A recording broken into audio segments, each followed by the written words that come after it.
People, hope you all are doing well. आज हम लोग बात करेंगे section 44 transfer of property act के बारे में। सेक्शन 44 हमें बताता है transfer by one co owner. देखो अब इसकी हेडिंग से ये समझ में आ रहा है कि किसी प्रॉपर्टी के खूब सारे को ओनर्स हैं, लेकिन उसमें से कोई एक को ओनर अपनी जो हिस्सा है, जो शेयर है, उस प्रॉपर्टी को ट्रांसफर करना चाहता है। ठीक है, तो कैसे सारी चीजें वर्क करेंगी वो इस सेक्शन में बताया है। तो इससे पहले हम लोग छोटे से इलस्ट्रेशन से समझ लेते हैं कि आखिर मतलब ये हेडिंग में कहा क्या गया है। मान लो कि कोई घर है, ठीक है, कोई घर है, उसमें 3 लोग हिस्सेदार हैं, को ओनर्स हैं 3 लोग, एक्स, वाई और जेड। मान लो एक्स, वाई और जेड, ये 3 लोग हिस्सेदार हैं। अब क्या हो रहा है कि एक्स के पास जो है, जो इस घर का शेयर है वो 50% है, वाई के पास जो शेयर है वो 25% है, और जेड के पास जो शेयर है वो भी 25% है। अब इसमें से कोई एक व्यक्ति जो है वो अपना शेयर बेचना चाहता है, ठीक है, ट्रांसफर करना चाहता है किसी और को।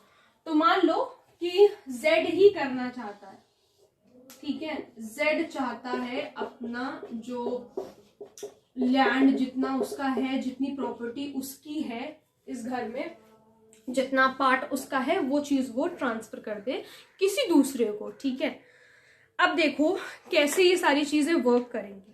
सो 1 of 2 और मोर को ओनर, ठीक है, एक भाई ऑब्वियसली 2 या 3 को ओनर होंगे, उसमें से कोई एक इंसान, कोई एक को ओनर अपना जो है वो शेयर बेचना चाहता है, ट्रांसफर करना चाहता है टू द ट्रांसफरी। किसको करेगा? ऑब्वियसली ट्रांसफरी को करेगा। Subject to conditions and liabilities. अब यहां पर इस सेक्शन में एक बात कही गई है, subject to conditions and liabilities.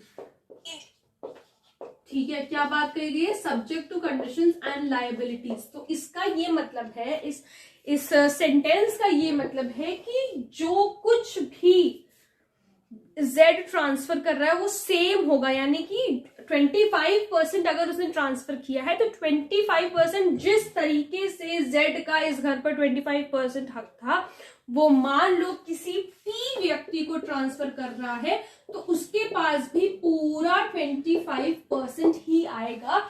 इसीलिए कहा गया है subject to conditions and liabilities. तो मैं सिर्फ ब्रैकेट में लिख देती हूँ सेम एज द ट्रांसफर, समझने के लिए। ठीक है, जो कंडीशंस और जो लायबिलिटीज उसके ऊपर है, जेड के ऊपर है इस प्रॉपर्टी के लिए, वही सेम वो ट्रांसफर के ऊपर भी होंगी। ठीक है, ये चीज, इतनी चीज समझ में आई, यहां तक आई होप क्लियर हुआ होगा। अब आगे हम बात करते हैं, transferee is not a member of dwelling house. सबसे पहले तो ड्वेलिंग हाउस क्या होता है, इसे मान लो कि ये जो घर है ये एक ड्वेलिंग हाउस है। ठीक है, ड्वेलिंग हाउस है। ड्वेलिंग हाउस का मतलब ये होता है कि लोग उसमें रह रहे हैं। ठीक है, घर खाली नहीं पड़ा है, वो ये जो प्रॉपर्टी है ये खाली नहीं पड़ी है, लोग उसमें रह रहे हैं। तो भाई अब कैसे ट्रांसफर होगी चीजें, मतलब अब कैसे होगा, अब कैसे, अगर मान लो उसको रहना है तो कैसे वो रहेगा, पी को अगर मान लो रहना है तो वो कैसे रहेगा यहाँ पर। तो उसके लिए भी इसमें बताया गया है, belonging to an undivided family, कोई भी अगर अनडिवाइडेड फैमिली का घर है, not entitled for joint possession. तो ये जो पी है वो ज्वाइंट पोजेशन के लिए एंटाइटल्ड नहीं है, ज्वाइंट पोजेशन के लिए एंटाइटल्ड बिल्कुल भी नहीं है वो, लेकिन उसके पास राइट है कि वो पार्टीशन के लिए कह सकता है, उसके पास राइट है कि वो पार्टीशन के लिए कह सकता है। He has a right of partition, कि भाई पार्टीशन करा दिया जाए ताकि मैं भी यहाँ पे रह सकूं, तो उसके पास राइट है पार्टीशन का। यही आपके जो है वो बेयर एक्ट में भी लिखी हुई है, सारी बातें जो मैंने आप लोगों को बताई यही बेयर एक्ट में लिखी हुई है। एक बार फिर से समझ लेते, रिवाइज कर लेते ताकि अच्छी तरीके से क्लियर हो जाए। मान लो कि किसी प्रॉपर्टी के 3-4 को ओनर हैं, मान लो हमने जो एग्जांपल लिया उसमें के हिसाब से 3 को ओनर्स हैं। अब उसमें से एक व्यक्ति जेड जो है अपनी प्रॉपर्टी, अपना जो उसका शेयर है, जो अपना हिस्सा है, वो ट्रांसफर करना चाहता है किसी पी इंसान को। तो उसकी जो सारी कंडीशंस और लायबिलिटी है सेम उठा करके वो पी के पास चली जाएंगी, सारी चीजें, जो लायबिलिटीज, जो कंडीशन, सारी चीजें वो पी के पास चली जाएंगी। ठीक है, अब यहां तक तो बात हो गई कि भाई ट्रांसफर हो गया तो जितना पार्ट उसका है उतना पार्ट उसने ट्रांसफरी को ट्रांसफर कर दिया। अब बात आती है कि अगर कोई ऐसा घर है जो कि एक ड्वेलिंग हाउस है, लोग वहां पर रह रहे हैं, वहां से कोई खाली प्रॉपर्टी नहीं है, कोई वेकेंट प्रॉपर्टी नहीं है, तब क्या होगा? तब अगर पी वहां पर रहना चाहता है तो वो कैसे रहेगा? तो ऐसे कंडीशन में जो है वो पी को जॉइंट पोजेशन नहीं मिल सकता।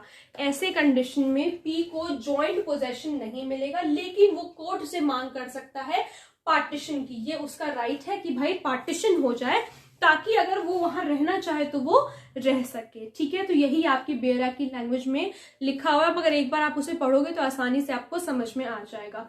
फिर भी अगर कोई प्रॉब्लम है, कोई डाउट है, तो please let me know in the comment section.